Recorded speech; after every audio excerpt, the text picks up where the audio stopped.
थारा जीजा पहलवान मेरी उम्र नादान।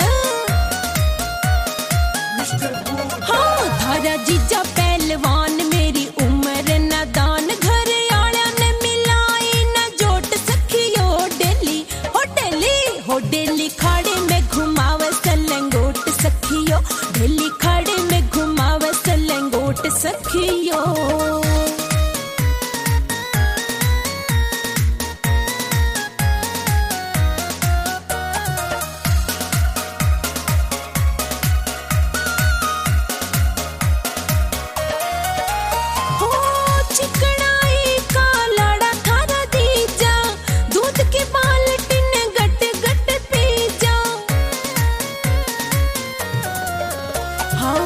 चिकनाई का लाड़ा थारा जीजा दूध की बाल्टी ने गट गट पिजा। बेरी मट्टी मेरे वैसे लोट पोट सखियो।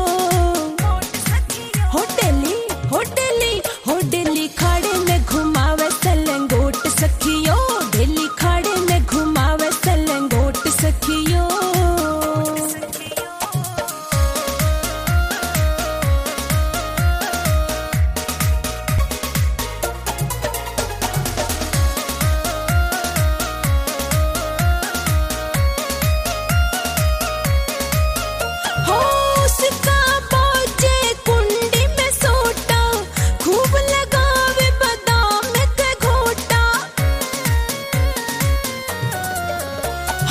उसका बाजे कुंडी में सोटा खूब लगावे बादाम के घोटा। बेरी मेरे पे फुड़वावे अखरोट सखियो।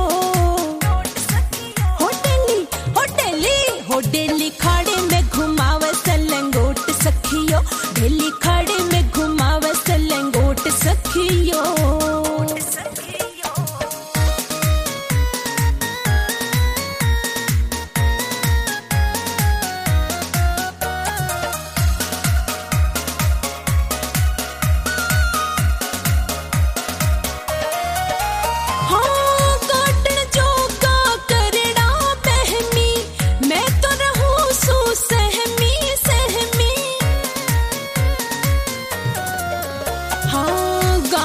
जोगा करड़ा बहमी मैं तो रहूं सू सहमी सहमी।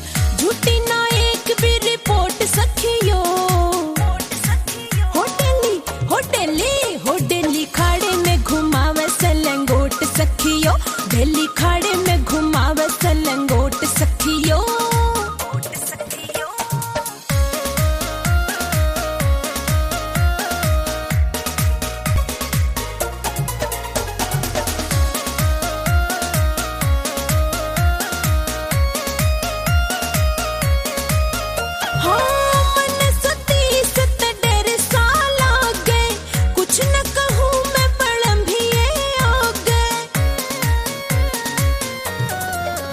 हाँ मन 37 त डर सा लागे कुछ न कहूँ मैं